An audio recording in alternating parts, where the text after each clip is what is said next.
Governor Arthur A. Rutterton of the once fine state of OP. And I am telling you today, I am telling you, famished citizens of the famished state who spend your days sweating in your fruitless, beast-infested fields till your palms bleed and your backs break, just so you could scrape together a scrap of food for your swollen and skinny-bellied children. I am telling you today that no longer will your country blind itself to your plight. No longer will your elected representatives in the highest office of this hallowed land let those stuffed-shirt senators and picket-pocketing plutocrats perched buzzardly atop their ivory nests in Capital City and along the glittering block of Bond Avenue sit idly by, munching on their caviar crackers, while their fellow countrymen starve and die in the dust below. I am telling you that from this day forth, I will see to it that all the forgotten peoples of this forgotten state have a friend, have an ally, have a soldier at the forefront of their elected government body dedicated to the dignified defending their dignity, fighting for their freedom, vying for their very right to live in the land that their daddies and granddaddies' granddaddies built up with the sweat on their backs and the blood on their palms. And as I stand here today in the rusting remnants of this once fine city of Tuskahogee, in this once fine state of OP, I so solemnly swear that I will not rest until every salty tear that streams from the eyes of this territory's tormented underclass's eyes, which in the bleariness have been blinded to the wretched and pitiful truth of their squalid condition, is dried by the furious heat of that unquenchable fire which, since the dawn of man, has fueled our human race towards its sole unrelenting pursuit, justice, justice, and justice for all! A discordant strum on an old banjo, the gargling hisses of mutant prairie vipers, and the sound of their scaly serpent bodies slithering through desert sands fades in. A train whistle blows in the distance. In the distance we hear a gunshot, followed closely by the wretched squeal of a dying animal. The squeal echoes through the air, growing louder, closer, angrier, until it's so close, so loud, so angry, it's overwhelming, almost deafening, and suddenly turns to silence. Lights fade up on a decrepit rural train station in the middle of a remote stretch of the country. The depot consists of a small single-window ticket office, out the front of which extends a small moss and mold-covered platform. A bench, also moldy, sits against the wall of the office to the right of the ticket window. Above the window is an old wooden sign which presumably once denoted the name of this peculiar station, but is now so cracked and faded it's unreadable. Upstage right stands a large post clock. This should be larger and more pronounced than the other set pieces, but not so much that it seems cartoonish or out of place. The time is frozen at 6:06 and 6 seconds. This does not change throughout the play. An old man dressed in a muddy-caked military uniform with muddy bare feet bound in loose, ratty, blood-soaked gauze and a banjo slung over his shoulder stands downstage, staring through deadened eyes at a point beyond the audience. Offstage, an out-of-tune banjo strums the first verse of a melancholy folk song. The old man listens to this, not changing his emotionless gaze. He then removes his own banjo from his shoulder and plays back the song's dreary chorus. He stands still for a moment. The moment can be as long or as short as it needs be, enough for a sense of the doom to sink into this uncanny tableau. Then the lights fade to a more casual, welcoming hue. A lanky young man dressed in overalls with a brown worker's glove over his right hand huffs onto the platform, dragging a large traveling trunk behind him. Any sense of power suggested by his confident gait is negated by his soft, babyish face and scrawny frame. This is the architect. He drops his trunk and walks over to the post clock. Looks. Seeing the time. He looks around, then walks over to the darkened ticket-taking window. At the back, he looks inside. No one is in there. He looks back around the platform, notices the old man. Excuse me, sir. You know where the station agent's at? The old man does not respond. Excuse me, sir. Do you know where the station agent is at? Sir. Then, realizing that the poor old dope is probably deaf, the architect charitably leans into his ear and yells. Excuse me, sir. Do you know where the station agent is? The old man slowly turns to face him, so that the architect is now screaming directly into his face. The architect recoils, embarrassed. It is. Is that? No use yelling. All it needs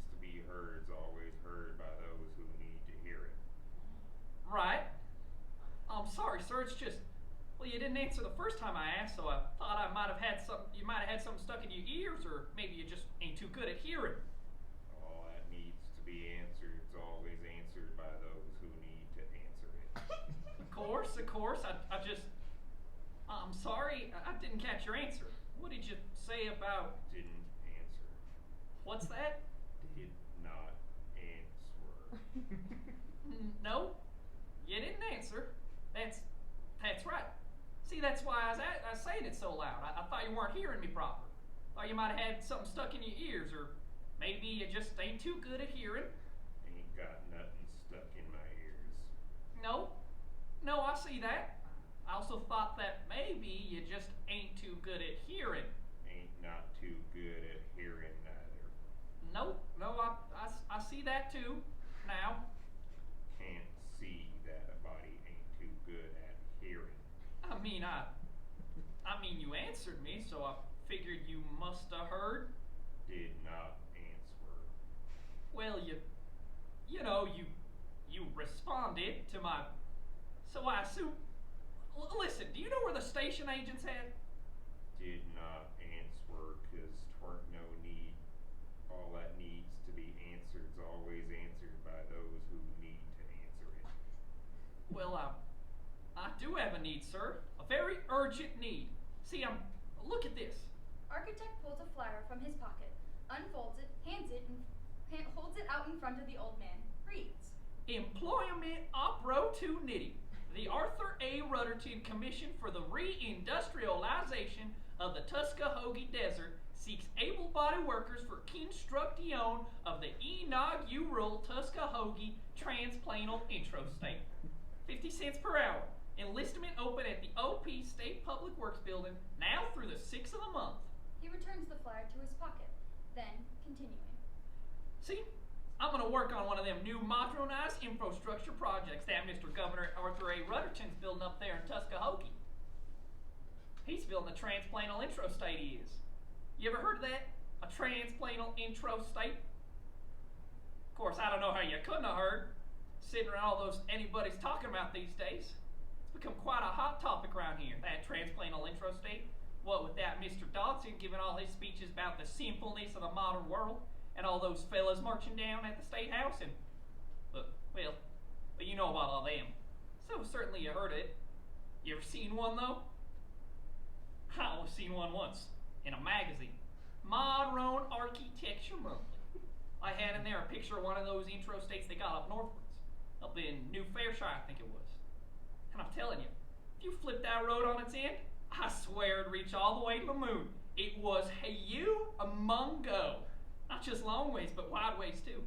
Had 4 lanes on it, 2 going each way, and wooden barriers between the lanes moving north and one's moving south. My Lord, it was a sight. But it ain't nothing compared to what that Mr. Governor Rutterton's putting up here. No, sir, it ain't nothing. Like say that introstate that Mr. Governor Rutterton's putting up here is going to be the biggest and the best introstate in the whole country. 6 lanes wide and medians made of cement instead of wood, and aluminum road signs 30 feet tall marking each exit. And it's going to run all over great big bridges, suspension bridges, 500 feet long, made of industrialized steel. Why, I bet when the baby opens, it'll make the cover of Modern Architecture Monthly. Can you imagine that? The Tuskahogee Desert. Trashy Tuskahogee, the Tusk bin of the Dunce Belt. On the cover of a sophisticated periodical like Modern Architecture Monthly? Well, I don't think this dump's got such good prints since the glory days of Hubert Grimley and his outward expansion. But it's going to get it now, yes sir. And Mr. Governor Rutterton's introstate's going to get it.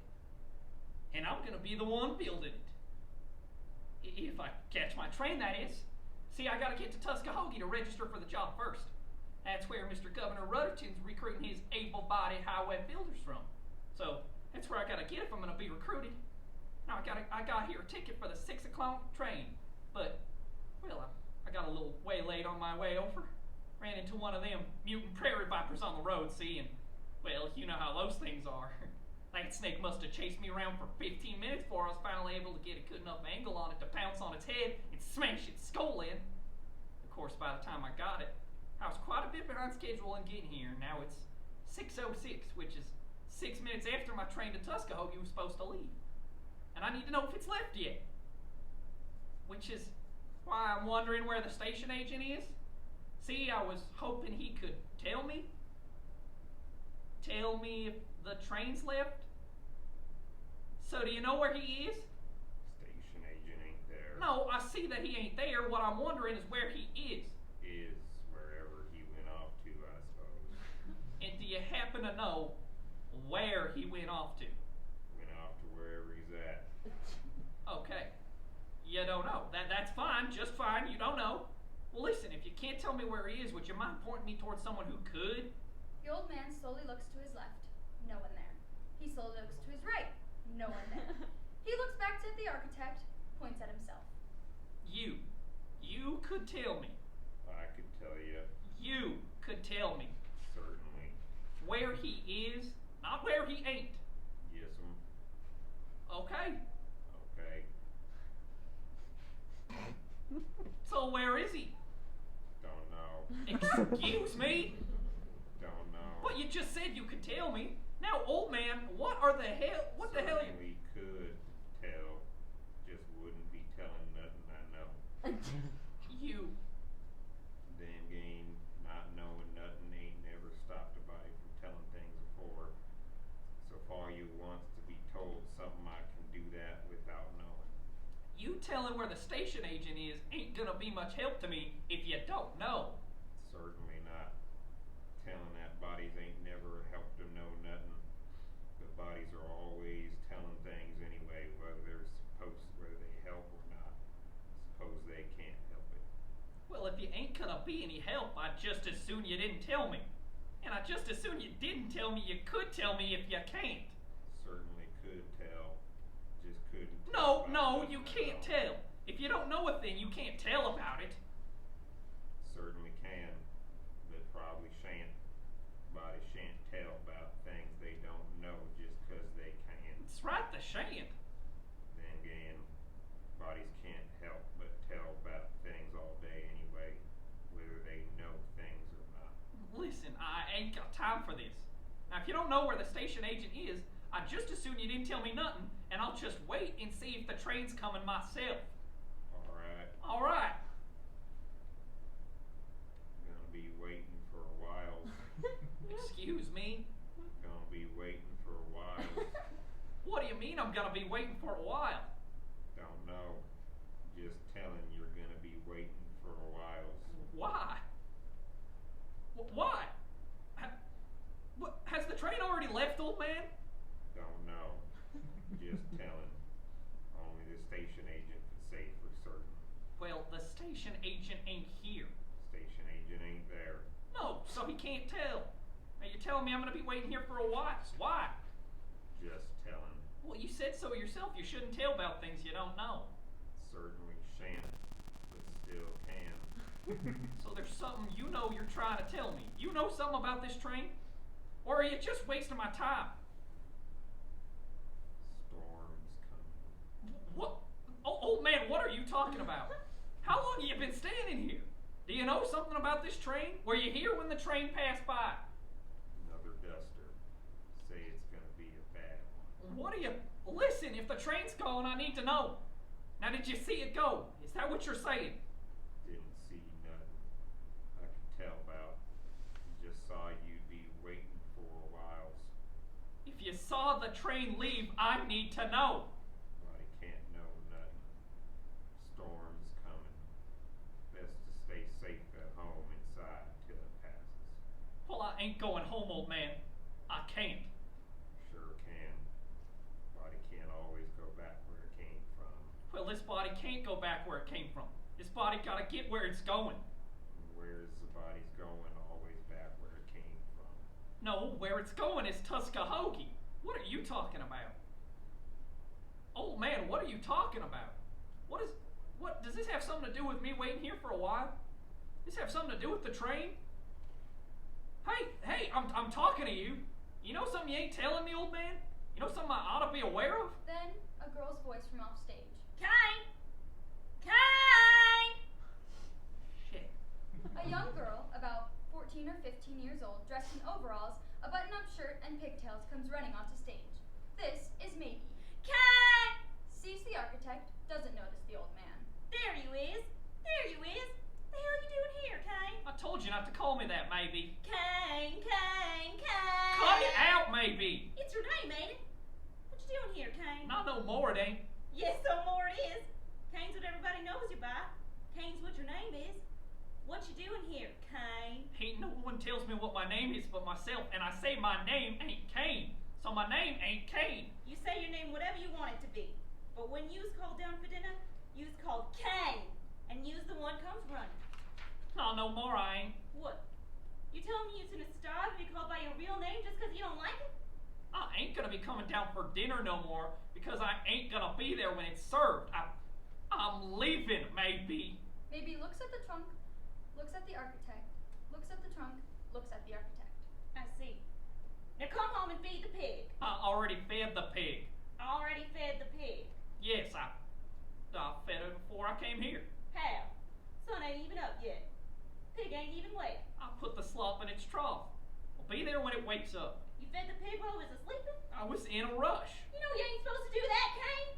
That food gonna get cold and Daddy. Well, let it get cold. I was in a rush. You know Daddy don't like it when you let that pig's food get cold before it eats it. I don't care if Daddy don't like it. I was in a rush.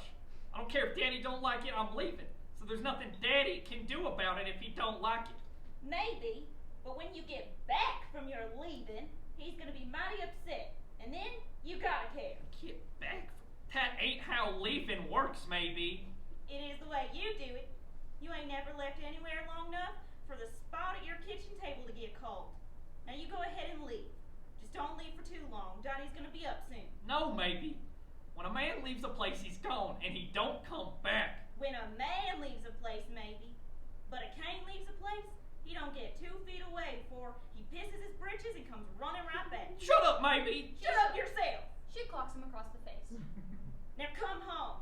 I ain't taking a well from Daddy's belt buckle 'cause you let that pig's breakfast get cold. No, I ain't coming home, maybe. Pulls out a ticket of his pocket, hands it to Maybe. I'm going for real this time, maybe. What's this? Exactly what it looks like. I got myself a bona fide seat on a bona fide train away from this place. I was going to Tuskahogee. What is this? A real spanking seat in a real passenger car I got. How'd you get this? Don't matter, but I got it. So I ain't gonna be coming down when I'm called to dinner. And I ain't gonna be feeding no more hogs. And I ain't gonna be letting no one call me Kane no more neither. The hell you get this? I said it don't matter. You steal this? No, I paid for it. With what? Money. Whose money? You rob a store or something? No, my own money, maybe. I paid for it with my own money. Your own money. That you stole from who? My own money that I earned it for myself. You've been hanging around with that Harry Higgins gang, haven't you? Maybe I ain't been hanging. I swear, Kane, those boys are gonna get themselves hanged. I ain't been. I paid for it with my own money that I earned it myself. Oh, yeah? Yes. How? How what? How'd you earn it? It don't matter. I think it does. I think it don't. I think the kind of money that can buy a person a bona fide ticket for a bona fide seat on a bona fide passenger car is mighty hard to come by these days. Especially in a state so broke its Chamber of Commerce run by a town bum. And I think I'd be mighty nice to know where a person can earn it themselves such a hefty chunk of change, as I could use some myself. Especially if I'm gonna be the sole breadwinner in the house now that my shorts-wetting brother decided to split off to Tuskahogee. Wouldn't you agree? So spill it, Kane. How'd you get the money? I have my ways. Maybe takes the ticket from the architect, holds it between her fingers, and twists it, threatening to rip it in half. How'd you get the money, Kane? Maybe you put that ticket down right now. How'd you do it, Kane? Where'd you get the money? I earned it. I earned it myself. I earned How'd you earn it, Kane? That ain't none of your business, maybe. That ain't. Maybe twist the ticket slightly, tearing it a bit at the top. Don't you dare. Don't you dare, maybe. How, Kane? Put that down. How, Kane? I don't need to tell you nothing, you little Say. slut. No. Maybe tears the ticket even more. All right, fine. I'll say. How? Give me the ticket back, then I'll say. Maybe hops up on the bench at the back of the train station and holds the ticket back behind her, out of the architect's reach. money, Kane. I got it. Well, I got it. Starting to tear the ticket again. You got it. You got it. I you got it from... You got it from... You seem to be having a mighty difficult time remembering your perfectly honest means of earning this money. Murdoch! Kane. Miss Murdoch. She's the one who gave it to me. Miss Murdoch? Yes, ma'am. Oh, Miss Murdoch up on Harborough Hill. I got it from her. From Miss Murdoch. Miss Moneybags Murdoch. Miss Murdoch the meanie? That's right. Miss Miser Murdoch herself. She done hired me for some work she needed done around the house. See that big old stately house you got up on that hill? And that's how I earned the money, doing work for her. What work? Oh, work around her house. Clutching the ticket tighter between her fingers. What work? Well, she lives all alone in that big house of hers, and Yes, I do. And I also know that she don't ever come out of that big old house of hers neither. At least hasn't for quite some time. So much time that some say she ain't even alive up there no more. They say she died years ago. Just no one knows certain because ain't no one's got the balls to go up there and verify it for themselves. well, she's still there, all right? She's still there. And she hired me for some work. See, she's got a lot of money, as you and everybody know. And she's been having a mighty problem with them prairie vipers. See, Prairie vipers? yes, she'd been having a massive problem with them prairie vipers around that big old house of hers up on Harborough Hill. I guess they've been getting into her cellar. From the cellar, they've been making their way into the rest of her house. She said she'd start seeing them in her kitchen and around her living room, and her being so old and frail she is, I mean, my God, she'd been around about 800 years by now. She didn't have the might to fight them off. And one day, she said that she was in her parlor reading Country Home Living when she heard a nasty shrieking noise right in her dining room. She'd gone to go check on it, and when she got in there, she found one of them snakes swallowing down her precious little kitty cat. Whole! All in one piece, it was gulping down that poor little pussy cat right in front of her eyes. She started howling and screaming and ran straight out of that house, calling out into the air, asking for help. That's when she ran into me, see? I've been out shooting jackrabbits by the schoolhouse and was heading home when I saw her. And she saw me, and soon she done run up to me and says, there's a prairie viper in the house, and they're pointing and hollering all sorts of things. Now, I couldn't believe my eyes at first seeing her. After all, you said it yourself. Ain't no one seen her in so long. So at first I didn't say nothing. Just stood there with my mouth open. She seemed mighty offended by this silence and asked why the hell I wasn't already in the kitchen putting a bullet through the abdomen of that snake that done swallowed up down her precious kitty cat, and didn't know when a young man sees an old lady in need, first thing that young man ought to do is stop everything he's doing and run to do whatever she tell him to. Ain't I ever heard of chivalry? Now, that made me a little bit mad, her insulting me like that, so I told her, I ain't too proud of this, but like I said, I was mad. I told her, well, hell, ma'am, I don't know what you're talking about. I was raised in the dust, you see, and in the dust, I wasn't ever taught nothing about manners or chivalry. Only thing I ever taught is time is money, and that if someone don't have the money, then you ain't got the time. And she stiffened up at that. And she looked at me and said, time ain't nothing but life or death when a kitty cat's been swallowed whole by a mutant prairie viper. And I told her that time ain't nothing but death when a kitty cat's being swallowed whole by a mutant prairie viper and ain't no one being paid to save it. And I called her. She eyed me coldly for a second and told me to name my price. And I said $50. She said only if I shoot all the snakes in her cellar too, and I said fair enough. So I went up there with my shooter and I shot that prairie viper in her kitchen. Then I went to the cellar and I shot all the snakes down there too. And I walked out of that house 15 minutes later with a nice tall stack of $10 bills in my pocket, so thick you'd have thought I had a third knee growing out of my thigh. And that's where I got the money. Then, plucking the ticket out of Mavy's hands, So I earned it myself, Maybelline Beatrice. places ticket back in his pocket. And I'm going to Tuskahogee whether you or Daddy or that pig like it or not.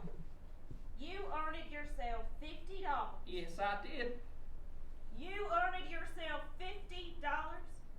You couldn't scrape together $50 if you raided the Clearview County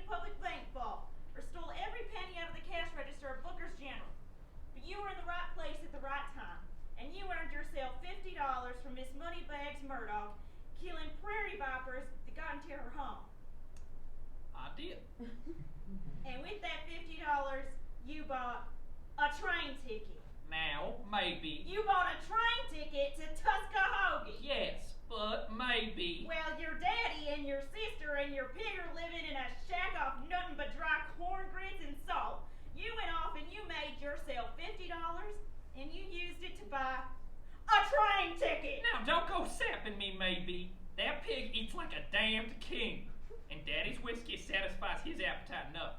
So he don't need A no... train ticket? Yes, but maybe. Listen, it ain't. You got yourself $50 and you go and buy a train ticket. Now, maybe. Wait. Just listen to this. Look at it. Look. He pulls the flyer out of his pocket again, reads, Employment Opportunity. The Arthur A. Rutterton Commission for the A Reindustrialization. train ticket? You made yourself $50 and you got off and spent it on a train ticket so you can go, what? takes the flyer. Build a road? An intro state, maybe. A transplanal intro state. I'm gonna get myself a job. A real job. You got a job, Kane. You gotta feed that pig its breakfast, and you gotta make sure it's nice and hot when you do. A happy hammy's a happy family. And come on home. Sun's coming up, and once it does, so's Daddy. And I ain't gonna face the back of his belt alone. Feeding a pig ain't a job, maybe. I mean, I'm getting a real job.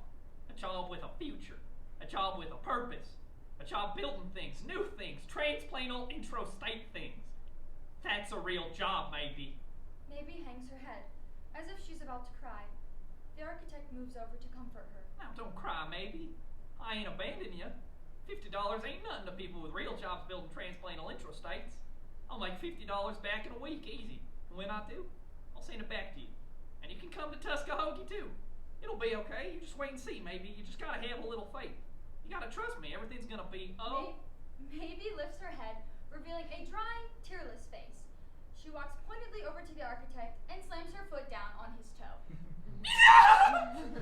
The architect sprints away from Maybe, hopping around on one foot, trying to escape her while clutching the stomped foot in his hands. Maybe tackles him to the ground and pins him on his stomach with his arm behind his back. You come home and feed that hog, Kane. No, I ain't gonna. You come home right goddamn now, or I'm gonna tear your arm clean off your body. I ain't going. I's going to Tuskahogee. And I's gonna build an intro state, and I'm gonna free all the miserable people from their squalid. Maybe pulls the architect's arm tighter across his back. He lets out a squeal of pain. You come home right now and feed that hog. I ain't gonna take a swinging from Daddy's belt just 'cause you feel like running off to Tuskahogee. I ain't. You is. I ain't. You is. All right, I is. You is. I is. You is. I is. Yeah. You is. You witch. Ain't anyone ever taught you how to be a lady? Ain't anyone ever taught you about compassion? Sure did. Back into Daddy's belt taught me just about all I need to know about compassion. Now, compassion's the surest way to get killed in this world. Now you come home and feed the hog, Kane. I told you not to call me Kane. Come home. No. Kane. Mom would want you to come home. Well, mamas, it don't matter what mama think no more. What'd you say? I said, it don't matter what mama think no more. I don't care no more. I'm leaving. Don't matter. You see? What's mama gotta do about it? You take that back. No, You take that I back, won't. right? I'm leaving. I'm leaving everything. And that includes you, and that includes Daddy, and that includes that pig. And that includes mama too. You don't care what Mama thinks no more? No, I do not. Mama don't think nothing herself no more, so I don't know why I gotta care. You don't care. You really don't care. No, You really are serious. I really am. Maybe starts to back away, astonished. You really don't care. Not no more I don't, maybe. You really don't care. Bye, maybe. Maybe doesn't say anything.